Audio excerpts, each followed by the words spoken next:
Happy morning friends, అందరికీ శుభోదయం. ఈరోజు మనం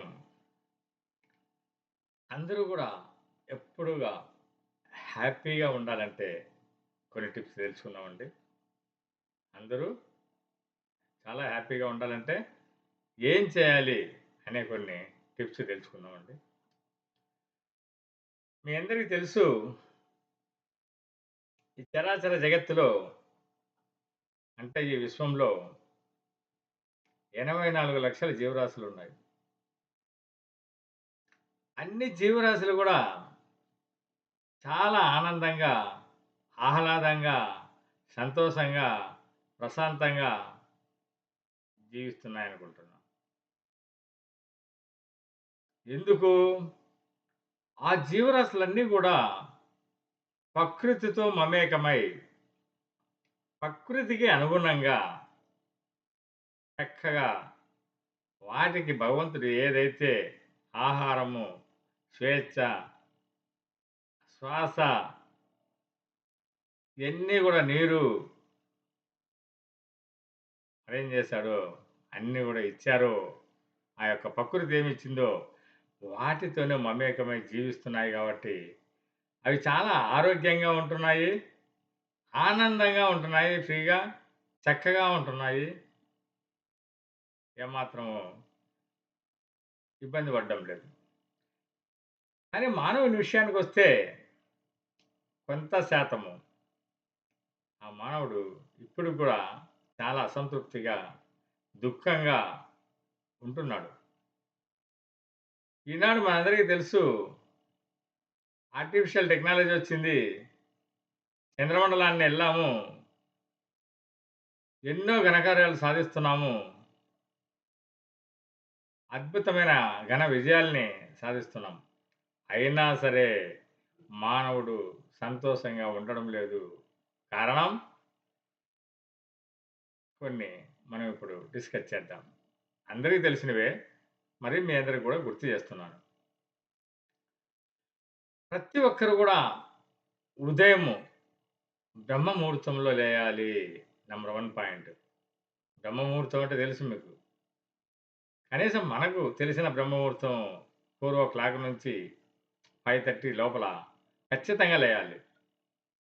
లేస్తూనే మనకు ఏ మతమన్నా కావచ్చు, ఆ మతం వాళ్ళు వాళ్ళకి చెందిన అద్భుతమైన శ్లోకాలు గాని, సుప్రభాతాలు గాని, పాటలు గాని, చాలా ఆహ్లాదకరమైన సాంగ్స్ గాని, ఎప్పుడు ఆనందాన్ని కలిగించే భక్తి గీతాలు గాని, ఇలాంటివి మార్నింగ్ లేస్తూనే వినాలి. ప్రకృతికి, భగవంతునికి, సృష్టికర్తకు, తర్వాత సకల జీవరాశులకు, సకల వస్తువులకు మనం ఏమైతే వాడుతున్నామో వాటన్నింటికి కూడా కృతజ్ఞతలు చెప్పుకోవాలి. తల్లికి, తండ్రికి, గురువుకు, దైవానికి, ప్రకృతికి, విశ్వానికి కృతజ్ఞతలు చెప్పుకోవాలి.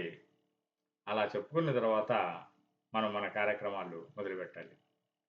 నంబర్ 2, మీ అందరికీ తెలుసు, జ్ఞానేంద్రియాలు అంటే పంచేంద్రియాలు, కర్మేంద్రియాలు. ఈ జ్ఞానేంద్రియాలు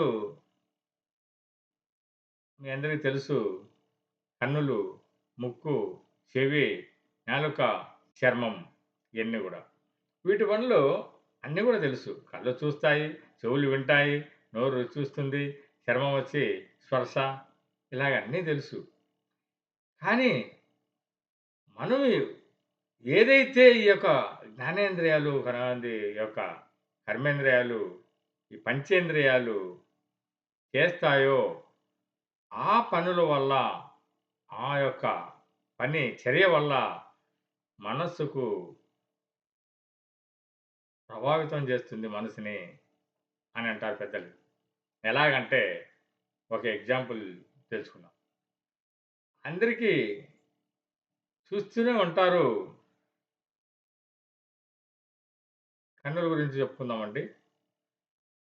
చెప్పుకున్నప్పుడు డాక్టర్ పట్టాభిరామ్ గారు చెప్తారు.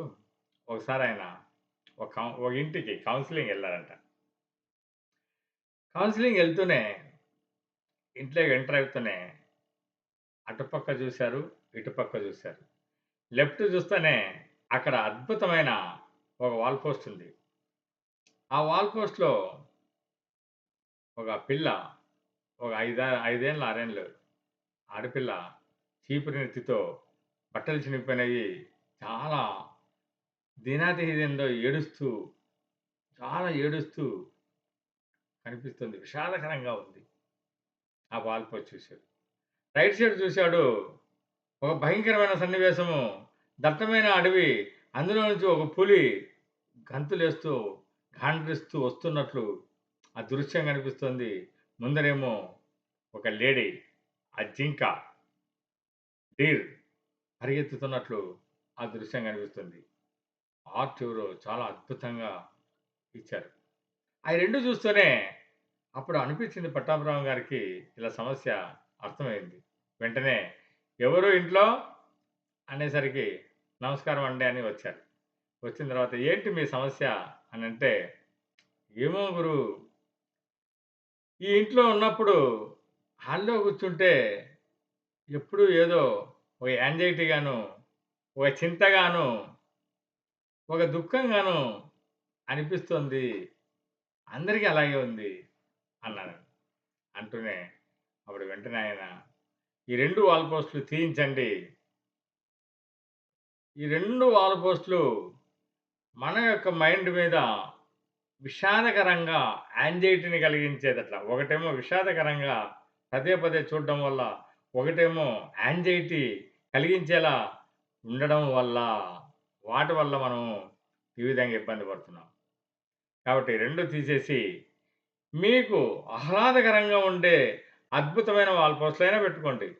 లేదంటే మీరు బర్త్‌డేలు గాని, బాగా చక్కగా చేసుకున్న బర్త్‌డేలు గాని, మ్యారేజ్ డేలు గాని, ఆ ఫోటోసు అన్నీ గూడా ఒక ఫ్రేమ్ కట్టించేసి అక్కడక్కడక్కడక్కడక్కడ మన డిజైన్ రూపంలో లాగా మీకెట్లా కావాలంటే ఆ విధంగా పెట్టుకోవడం వల్ల, పదే పదే వాటిని చూడడం వల్ల ఆహ్లాదకరంగా మనకు మనసుకు ప్రశాంతంగా కలిగించే అలాంటివి చూడడం వల్ల, సంతోషాన్ని కలిగించేటివి చూడడం వల్ల మైండ్ చాలా ప్రశాంతంగా ఉంటుంది. ఆ విధంగా ఎప్పుడైతే ప్రశాంతంగా ఉంటుందో, ఆ రోజంతా గూడా చక్కగా ప్రశాంతంగా ఉంటాము. కాబట్టి మీరొకసారి రోజు హాల్‌లో చూసేసి, మీ కార్యక్రమాలను చూసుకొని మళ్ళా సాయంత్రం వచ్చి చూస్తే గూడా చాలా ప్లెజెంట్‌గా ఉంటాము. కాబట్టి ఎప్పుడూ గూడా జ్ఞానేంద్రియాలు, పంచేంద్రియాలు మన మనస్సు మీద ప్రభావితం చూస్తాయి. కాబట్టి దానికి అనుగుణంగా మనము అడాప్ట్ చేసుకోవాలి, మార్చుకోవాలి, చేంజ్ జేసుకోవాలి అని చెప్పడంతో చాలా అద్భుతంగా వాళ్ళు ఫాలో అయ్యారు. హ్యాపీగా ఉన్నారు. ఇక నంబర్ 3 వచ్చి యాటిట్యూడ్ అండి. మనస్తత్వ వైఖరి. అమెరికాలో హార్వర్డ్ యూనివర్సిటీ అని ఉందండి. హార్వర్డ్ యూనివర్సిటీలో విలియం జేమ్స్ అనే ఒక గొప్ప ప్రొఫెసర్ ఉన్నాడు. అంటారు, ఎక్కడైనా గాని, ఏ సన్నివేశానికి గాని, ఓ ఈవెంట్‌కి గాని, ఎక్కడైనా ఒక ఫంక్షన్స్‌కి గాని, లేకుంటే ఒక సుదీర్ఘమైన ఏదన్నా కష్టతరమైన యొక్క ఇన్సిడెంట్స్‌లో ఉన్నప్పుడు గాని, మనం దానికి లోను గాకుండా ఆ ప్రభావానికి కొద్దిపాటుగా మన మనస్సును ట్యూన్ జేసుకోవడం వల్ల, మార్చుకోవడం వల్ల అద్భుతాలు సాధించవచ్చు అంటారు. ఎలాగంటే ఎగ్జాంపుల్ చెప్తున్నానండి. ఒక స్కూల్ ఏరియా ఉంది. ఆ స్కూల్ ఏరియాలో పిల్లలంతా చదువుకుంటున్నారు. ఒక బెలూన్ వ్యాపారి రోజు అటు ఇటు తిరుగుతుంటాడు. బెలూన్లు అమ్ముకుంటాడు. హ్యాపీగా ఉంటున్నాడు. అతనికి ఎప్పుడైనా బిజినెస్ తగ్గిందంటే ఒక రెడ్, యెల్లో, ఆరెంజ్, గ్రీను ఇట్లాంటి కొన్ని బెలూన్లు పైకి వదిలేస్తాడు. వదిలేసినప్పుడు వాటిని చూసి పిల్లలు మళ్ళా రావడము, అవి కొనడము, బిజినెస్ పెరగడము ఇట్లా జరుగుతూ ఉంటుంది. ఒకసారి అలాగే వెళ్తున్నాడు అవిధిలో టక్కన ఒక పాపొచ్చింది. పాపొచ్చి అంకుల్, అంకుల్ అనింది. అమ్మ ఏ నాన్న బెలూన్ కావాలా అన్నది. ఆ! బెలూన్ తీసుకుంటాలే అంకుల్. కానీ నాకొక చిన్న సందేహం. ఏంటమ్మా అది అంటే, "ఏమి లేదు అంకుల్.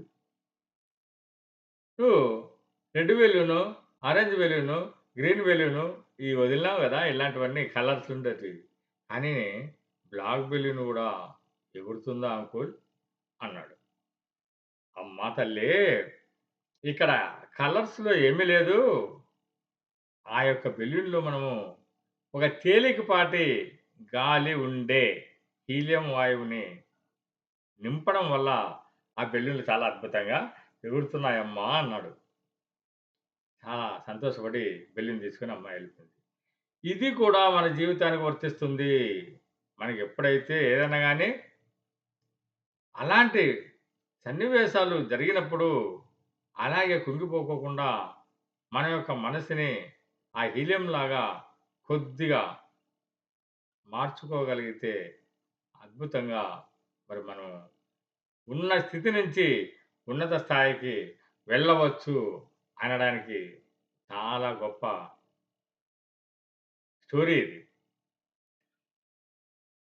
తర్వాత మనం ఒకసారి ఆలోచన చేస్తే నెక్స్ట్ టిప్పు మంతెన సత్యనారాయణ గారు మీరంతా తెలుసు. ఆయన 6 సూత్రాలు పథకం అని చెప్పేసి 6 సూత్రాలు ఒకటి ఒక చిన్న బుక్ కూడా రిలీజ్ చేశారు. ఆయన అంటాడు నంబర్ 1 గాలి. గాలి చాలా అద్భుతంగా పీల్చుకోవాలి. ఆ పీల్చుకున్న గాలి విశ్వశక్తి రోజంతా సరిపోతుందా? సరిపోవడం లేదు కాబట్టి, మనము మార్నింగ్ లేసినంక ఒక యోగా లాంటిది కనీసం ఒక 20 నిమిషాలు ప్రాణాయామం చేసుకోవాలి. ప్రాణాయామ అద్భుతంగా చేసుకోవాలి. బాడీలో మొత్తం అన్ని నాడులకు, అన్ని సెల్స్‌కు మొత్తం ఆ ప్రాణశక్తి అందేలాగా మనం చేయాలి. నేచురల్ గాలి ఫ్రీగా పీల్చుకోవాలి రోజంతా గూడా. చక్కగా దాని మీద ప్రెషర్ గాని ఏమి ఎటువంటి ఉండకూడదు. ఉచ్ఛ్వాస, నిశ్వాసాలు చాలా ఈజీగా, సరళంగా జరుగుతూ ఉండాలి. అలాగా చూసుకోవాలి. నంబర్ 2 వచ్చి నీరు. చాలామంది పనుల్లో పడిపోయి నీరు తాగరండి. అలా ఉండకూడదు. ఎవరు వెయిట్‌కి తగ్గట్టుగా నీళ్లు తాగాలి. ఎలాగా? ప్రతి 20 కేజీలకు 1 లీటరు నీళ్లు తాగుతూ ఉండాలి. సపోజ్ 60 కేజీలున్నాననుకో 3 లీటర్లు.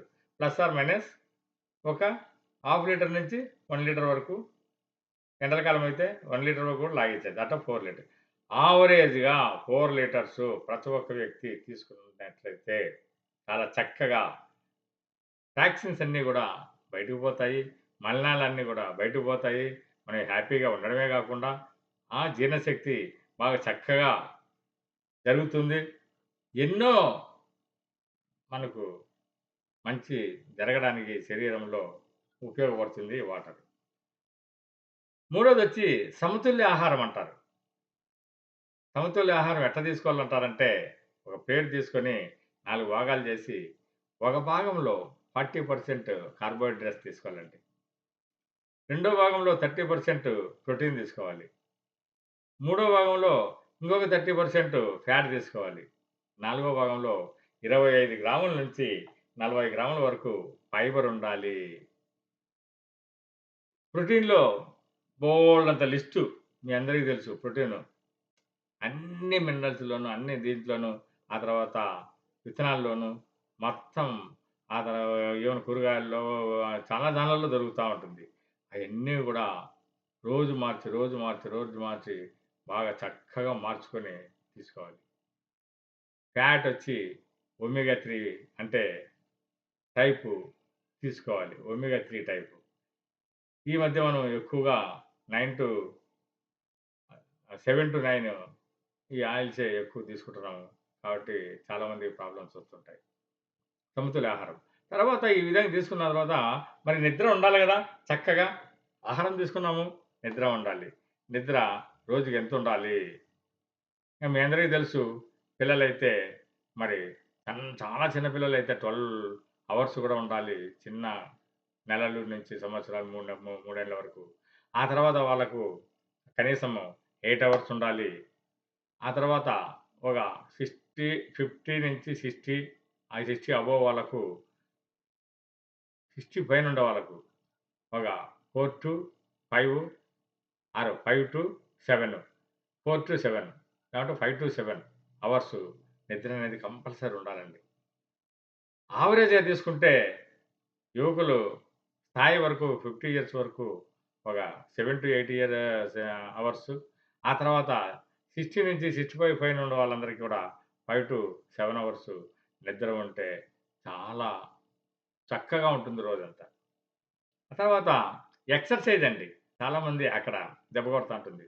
ఎక్సర్సైజ్ మాత్రం కంపల్సరీ చేయాలి. ఎవరి ఏజ్‌కు తగ్గట్టుగా వాళ్ళు ఒక 8,000 నుంచి ముసలివాళ్ళైతే వాళ్ళంతా 8,000 స్టెప్స్. ఇంగా వయసు వాళ్ళు వాళ్ళంతా అయితే 10 నుంచి 12 నుంచి 14 వరకు 14K వరకు స్టెప్స్. అలాగ వాకింగ్ అయితే అది. ఏమంటే రకరకాలైన యోగా గాని, ప్రాణాయామ గాని, సూర్య నమస్కారాలు గాని, ఏది పాజిబిలిటీ ఉంటే అయన్నీ గూడా చేసుకోవడానికి ప్రయత్నించాలి. ఎక్సర్సైజ్ అనేది మస్ట్ అండి. అలా ఎక్సర్సైజ్‌తో పాటి రోజు ఒక 3 సార్లు ధ్యానం చేసుకుంటే చాలా బెస్టు. ధ్యానం ఎక్సర్సైజ్ చేస్తే ఫిజికల్‌గా బాడీ అంతా కూడా ఫిట్‌గా ఉంటుంది. ధ్యానం చేసుకుంటే మెంటల్‌గా మానసికంగా చాలా ఆరోగ్యంగా ఉంటాము. ధ్యానం అనేది ఎవరి వయసుకు తగ్గట్టుగా పత్రిజీ గారన్నట్లు వయస్సు ఎంతుంటే అన్ని నిమిషాలు చేయండి చాలు. మార్నింగ్ ఒకసారి, ఈవినింగ్ ఒకసారి అయినా పర్వాలేదు. కంపల్సరీ రోజు చేసుకోవడం వల్ల మన ఆలోచనలన్నీ గూడా తగ్గుతూ వస్తాయి. సరైన ఆలోచనలొస్తాయి. ఆలోచన రహితంగా శూన్యస్థితికి కూడా చేరుతుంది ఒక రోజుకి. అద్భుతమైన ఆరోగ్యం అనేది మన సొంతం అవుతుంది మిత్రులారా. అది మాత్రం మర్చిపోకండి. ఇది ఒక టిప్ అండి. తర్వాత మనం ఎప్పుడు గూడా నవ్వుతూ ఉండాలండి. నవ్వుతూ ఉంటే సగం ప్రాబ్లమ్సే సాల్వ్ అయిపోతాయి. అందరితోనూ నవ్వుతూ ఉండాల. నవ్వుముఖం అనేది ఎప్పుడు గూడా ఉండాలి. నెక్స్ట్ ఏంది మనం ఎప్పుడు గూడా మార్నింగ్ లేస్తూనే భగవంతుడిచ్చిన వరంలాగా సన్‌లైట్ ఒక 15 నిమిషాలు, 20 నిమిషాలు ఖచ్చితంగా ఉండండి. లేకుంటే వాక్ చేయండి అప్పుడు కొంచేపు. ఉండే దానివల్ల డి3 విటమిన్ అయితేనేమి చాలా ప్రయోజనాలు దాంట్లో ఉన్నాయి. అయన్నీ గూడా మనకు ఫ్రీగా దొరికేటివి. మనమేం ఏమి పైసా ఖర్చు పెట్టుకోకుండా దొరికేటివి. అసలైన ఏరియా ఎక్కడంటే గుడ్ రిలేషన్స్. మంచి రిలేషన్స్. టైం అనేది మనం ఎప్పుడు గూడా టైమ్ మేనేజ్‌మెంట్, గుడ్ రిలేషన్స్ ఒక పక్క అటాచ్ చేసుకుంటూ మాట్లాడినప్పుడు, మనం టైము మన ఫ్యామిలీకి ఖచ్చితంగా మనం కేటాయించాలి. మన వైఫ్‌కు మరీ కంపల్సరీ కొంత టైం కేటాయించాలి.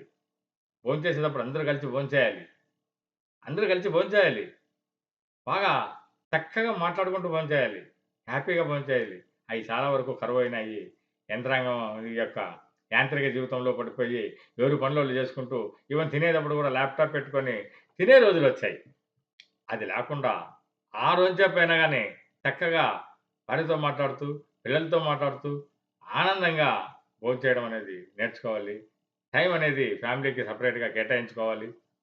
ఫ్యామిలీకి ఎప్పుడైతే చక్కటి టైమ్ ఇస్తావో, నీ మైండ్ ఎప్పుడు ప్లెజర్‌గా ఉంటుంది.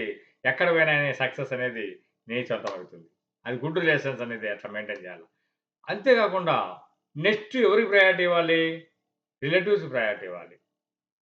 ఫ్యామిలీ అయితేనే బంధువులకు. బంధువుల్ని ఎక్కువ అంటనట్లు కొద్దిగా జాగ్రత్తగా మేనేజ్ చేసుకుంటూ పోతే వాళ్ళ రిలేషన్స్ అనేది ఏమాత్రం మనము పెంచుకోకుండా వాళ్ళతో మేనేజ్ చేసుకుంటూ వెళ్ళడం వల్ల, ఆ రిలేషన్స్ మంచిగా ఉండడం వల్ల వాళ్ళ బ్లెస్సింగ్స్ గూడా మనకు దొరుకుతాయి.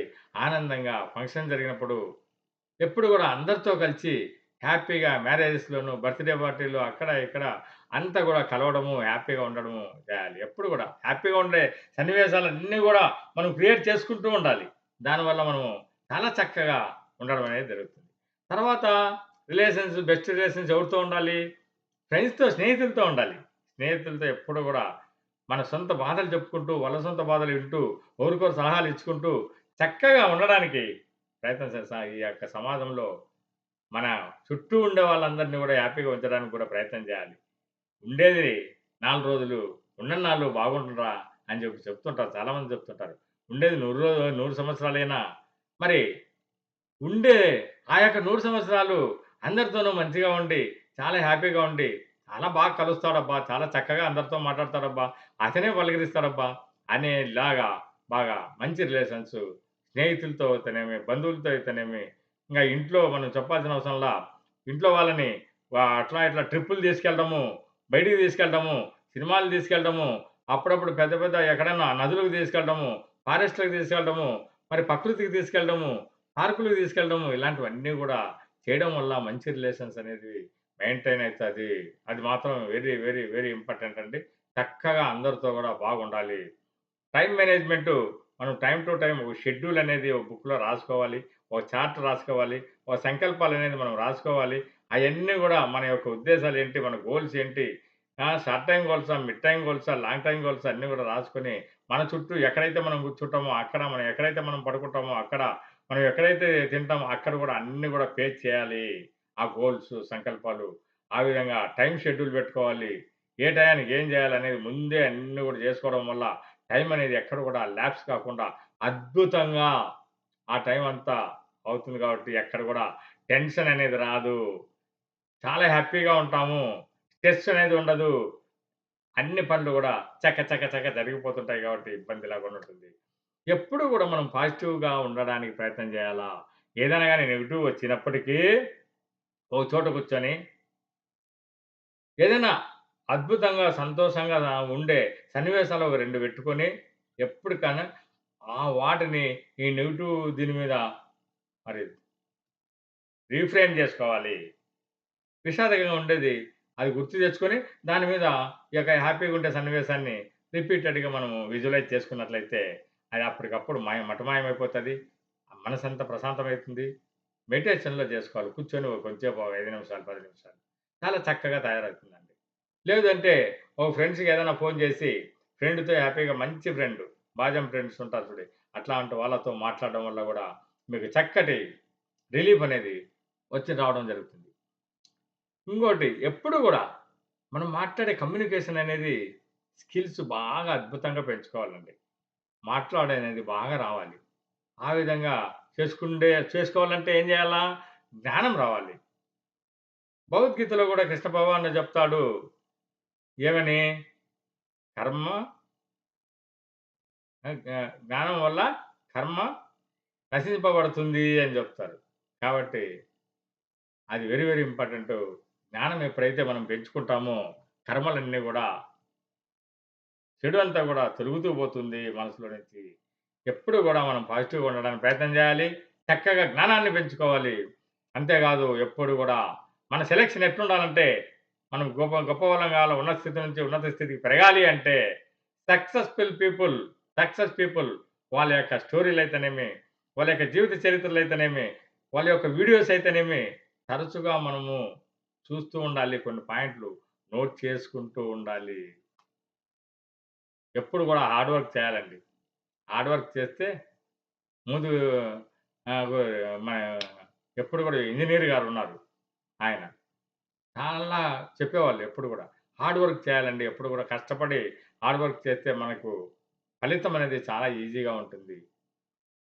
అబ్దుల్ కలాం గారు గూడా అంటుంటారు. కలలు కనండి, కలలు సాకారం జేసుకోండని. కలలు కనాలి. కని ఊరికే గమ్మునుంటే గాదు. హార్డ్ వర్క్ చేయాలి. హార్డ్ వర్క్ చేసే దాని వల్ల అన్నీ గూడా మనకు సాధ్యమవుతుంది. వర్క్ బ్యాలన్స్ ఉండాలండి ఎప్పుడు గూడా. ఆఫీస్‌కి పోతారు. ఆఫీస్ వర్కే చేసుకుంటూ కూర్చుంటారు. ఇంటికొస్తారు. ఇంట్లో గూడా ఆఫీస్ వర్కే చేసుకుంటుంటారు. మరి ఇంట్లో వాళ్ళని ఎప్పుడు పట్టించుకుంటారు? కాబట్టి ఆఫీస్ ఎంత ముఖ్యమో, ఇల్లు అంత ముఖ్యమే. ఇల్లుని skill balance, life office balance ఇది work balance. Life work balance. అది బ్యాలెన్స్ చేసుకోవాలి ఎప్పుడు గూడా. వర్కు, లైఫ్ జీవితము బ్యాలెన్స్ చేసుకుంటూ, మంచి రిలేషన్స్ మెయింటైన్ చేసుకుంటూ ముందుకెళ్ళినారంటే ఎంత హ్యాపీగా ఉంటుందండి. ఈ టిప్స్ ఫాలో అయితే గూడా చాలు అద్భుతంగా మన జీవితం మారిపోతుంది. చాలా వజ్రంలాగా తయారైపోతాము. ఎప్పుడు ఆనందంగా ఉంటాము. ఎప్పుడైతే సంతోషంగా, ఆనందంగా ఉంటామో, ఉల్లాసంగా ఉంటామో, ఎప్పుడు గూడా ప్రశాంతంగా ఉంటామో, మనం ప్రశాంతంగా ఉంటే మన చుట్టూ ఉండే వాళ్ళంతా గూడా ప్రశాంతంగా ఉంటారు. మనము ఎప్పుడు గూడా మన గురించి బాగా హ్యాపీగా ఉంటూ, మన చుట్టూ ఉండే వాళ్ళందరిని గూడా హ్యాపీగా ఉంచుతూ, సమాజాన్ని హ్యాపీగా ఉంచడానికి మన వంతుగా మనం ఇక్కడ పుట్టినందుకు మన వంతుగా ప్రయత్నం చేయాలని మరొక్కసారి మీ అందరికి గూడా గుర్తు చేస్తూ ఇంతటితో ముగిస్తున్నాను. Thank you. Thank you so much.